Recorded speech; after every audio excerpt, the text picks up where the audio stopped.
ओम शांति। आज सुनते हैं 1991 की मुरलियों का मक्खन।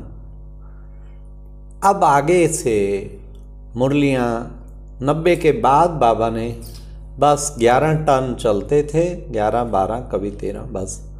तो फिर तो लगातार लास्ट तक यही चलते रहे। शुरू में कहाँ बाबा 50-50 मुरलियाँ भी चली वर्ष में, 55-60 तक भी चली। और हम भी जब ज्ञान में आए 77 में तो हफ्ते में 3 बार बाबा से मिलते थे, बाप दादा आते थे। लेकिन ये टाइम है जब बाबा फिर धीरे धीरे अपना पार्ट समेटते हुए ऊपर की ओर सब बच्चों को इशारा करते हैं। तो 1991 की मुरलियाँ, उनमें से 11 पॉइंट निकाली हैं मक्खन के रूप में। हर मुरली से एक ऐसी पॉइंट जो ब्रह्मास्त्र का काम करे, स्थिति को बहुत ऊंचा पहुंचा दे। तो आओ सुनते हैं 1991 की मुरलियों का मक्खन। नंबर 1, अमृत वेले से लेकर रात तक सर्व स्मृतियों को सामने लाओ, एक दिन में पूरी हो जाएंगी। फिर बाबा ने कहा लंबी लिस्ट है ना, पहले पूछा एक दिन में पूरी हो जाएंगी, लंबी लिस्ट है ना। स्मृति सप्ताह भी मनाओ तो भी विस्तार ज़्यादा है। क्या क्या स्मृति लाने के लिए बाबा ने कहा है। मैं गॉडली स्टूडेंट हूँ, मैं बाबा का कैसे करण करावनहार बाप है, मैं निमित्त इंस्ट्रूमेंट हूँ। कितने बाबा की स्मृतियाँ मिली हुई हैं। बाबा ने कहा उस स्मृतियों को बुद्धि में लाओ। पहले सुबह उठते से ही देखो, मैं बाबा का कल्प पहले वाला चुना हुआ रतन हूँ, नैनों का नूर हूँ, सिर का ताज हूँ। फिर बाबा ने आगे कैसे सप्ताह कहा उसका भी सुनो। सिर्फ रिवाइज नहीं करना है, रियलाइज करते हो। इसलिए कहते हो स्मृति स्वरूप। स्मृति स्वरूप, स्वरूप अर्थात हर स्मृति की अनुभूति, एक एक को रियलाइज करना। हाँ, कुछ टाइम पीरियड रख के उसको रियलाइज करना। गॉडली स्टूडेंट तो उसका नशा स्वयं भगवान पढ़ाते हैं, कोई छोटी बात है क्या। नेक्स्ट, सेकंड, तपस्या अर्थात जो भी संकल्प करेंगे वह दृढ़ता से करेंगे। और तपस्या अर्थात एकाग्रता और दृढ़ता। योगी जीवन में तो अभी भी हो, आप सभी योगी जीवन वाले हो, ना कि 8 घंटा 6 घंटा या कुछ घंटा योग लगाने वाले। तो बाबा ने ये जो कहा, मतलब कि हम कई बार सेटिस्फाई हो जाते हैं, 4 घंटा बैठा, आज मैं 6 घंटा बैठा। बाबा ने कहा ये तो केवल घंटे काउंट कर रहे हो, असली तुम्हारा जीवन योगी बन जाए। अर्थात जीवन योगी माना हर वक्त बाबा बाबा, संकल्प वचन कर्म में कितना भी कर्म करें, बाबा जैसे आपसे अलग हो ही ना। इसको कहते हैं योगी जीवन। ऐसा योगी जीवन बन जाए जो सर्व आपसे संतुष्ट हो, आप सबसे संतुष्ट हो। फिर बाबा ने कहा कि बच्चे, मन को ऑर्डर दिया, 3rd पॉइंट है, मन को ऑर्डर दिया कि व्यर्थ नहीं सोचो, सेकंड में फुल स्टॉप। इसको कहा जाता है युक्ति युक्त राज्य दरबार। ऐसे राज अधिकारी बने हो, रोज राज दरबार लगाते हो। अब ये देखना है कि मतलब ऑर्डर दिया, स्टॉप, स्टॉप मीन स्टॉप। जैसे आर्मी में नहीं होता स्टॉप, वॉक एकदम चल पड़ते हैं, मुड़ एकदम मुड़ पड़ते हैं। क्या ज़बरदस्त उनकी रिहर्सल होती है। ट्रेनिंग ऐसी ज़बरदस्त होती है, जैसे कहीं वैसे ही ऑर्डर में चलना। तन को जैसे बाबा ने कहा ऑर्डर में चला लेते हैं, ऐसे मन को ऑर्डर चलाना, स्टॉप, फिर इधर व्यर्थ से मुड़, फिर सीधे चल एकदम बाबा के सोच में, अच्छे चिंतन में। इसको कहते हैं मन के ड्रिल।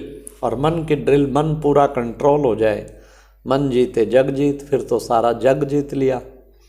तो बाबा ने कहा ऐसे तुम बच्चे योगी जीवन वाले हो, ना कि 8 घंटा 4 घंटा कुछ घंटे योग लगाने वाले। युक्ति युक्त राज दरबार, ऐसे राज अधिकारी बने हो, रोज राज दरबार लगाते हो।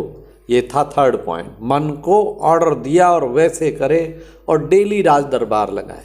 नेक्स्ट 4th, तीसरी आंख अर्थात संपूर्णता की आंख, संपन्नता की आंख।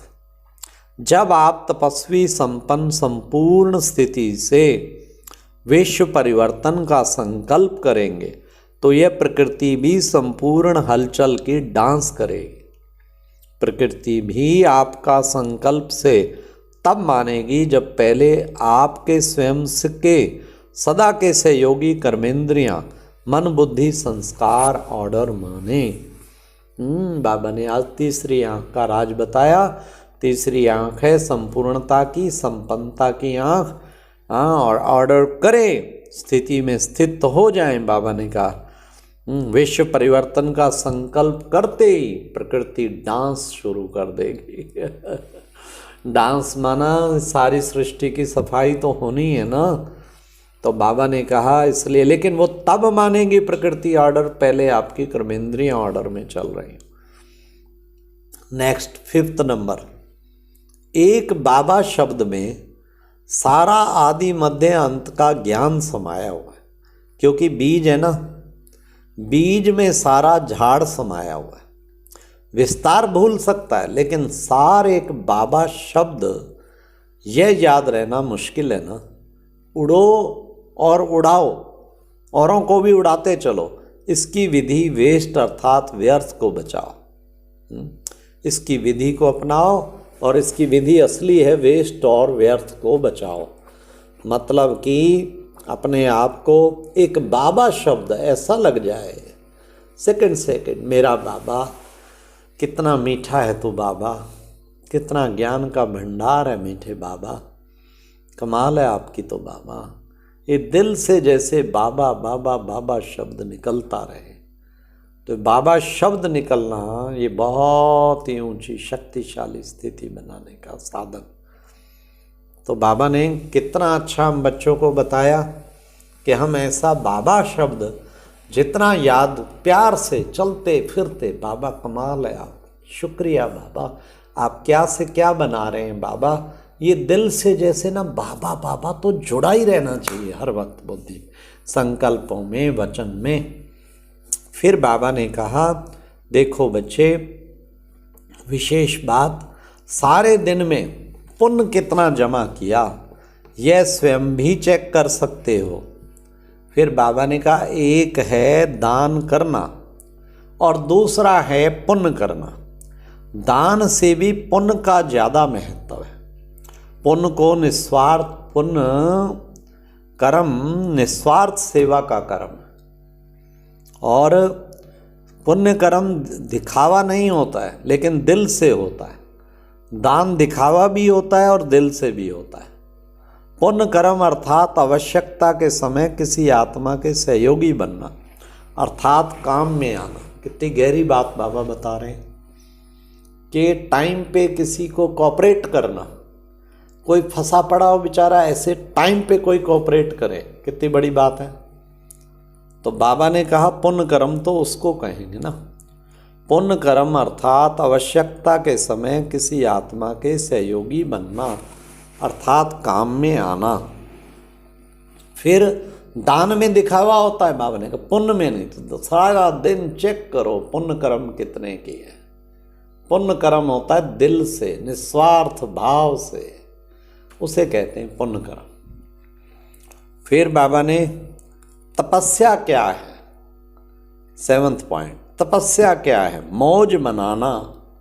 तपस्या अर्थात बहुत सहज नाचना गाना, बस और क्या। नाचना व गाना तो सहज होता है ना, बाबा ने कहा वह मुश्किल होता है, मनोरंजन होता है, वह मेहनत लगती है। तपस्या अर्थात खुशी में नाचना और बाप के और अपने आदि अनादि स्वरूप के गुण गाना। 8th point, personality. पर्सनैलिटी अर्थात सदा स्वयं की औरों की सेवा में बिजी, हर वक्त बिजी अपने को रखना और छोटी छोटी बातों में एनर्जी टाइम बिल्कुल नहीं लगाना। 9th पॉइंट, रियलिटी की निशानी क्या है? सच तो बिठो नच। सच्ची आत्माएं सदा खुशी में नाचती रहेंगी, कभी खुशी कम तो कभी ज़्यादा, ऐसा नहीं होगा। दिन प्रतिदिन हर समय और खुशी बढ़ती रहेगी। रियलिटी की निशानी है सदा खुशी में नाचना, हर वक्त खुशी में नाचते रहो, नाचते रहो। ये है सदा रियलिटी की निशानी। जितना खुशी में नाचेंगे उतना झूमेंगे, उड़ते रहेंगे। 10th, अगर सर्व शक्तियाँ सर्व गुणों में ज्ञान को स्व प्रति व सेवा प्रति काम में नहीं लगाया तो इसको भी वेस्ट कहेंगे। दाता ने दिया और लेने वाले ने धारण नहीं किया तो वेस्ट हुआ ना। बाबा ने इतनी पालना दी, तब कहते हैं रिटर्न करो, जो पालना लिए ना वो औरों को दो, नहीं तो फिर वेस्ट गया। लास्ट 11th पॉइंट, ब्राह्मण जीवन का श्वास ही है उत्साह। अगर उत्साह कम होता है तो ब्राह्मण जीवन जीने का मज़ा ही नहीं है। और ब्राह्मण जीवन अर्थात उत्साह, जब सर्व आशाएं पूर्ण करने वाले बाप के बन गए तो निराशा कहाँ से आई? इसलिए सदा उमंग उत्साह में उड़ते रहो, उड़ाते रहो, बाबा के गुण गाते रहो, कभी उत्साह ढीला ना नजर आए। हर समय चल चल आगे बढ़, करता चल, याद सेवा, हर वक्त बिजी रहो। ओके, ओम शांति। ये था 91 की मुरलियों से निकला हुआ मक्खन। ओम शांति। ये एक प्रेरणादायक वीडियो है, जरूर देखें, कोई भी मिस ना करे।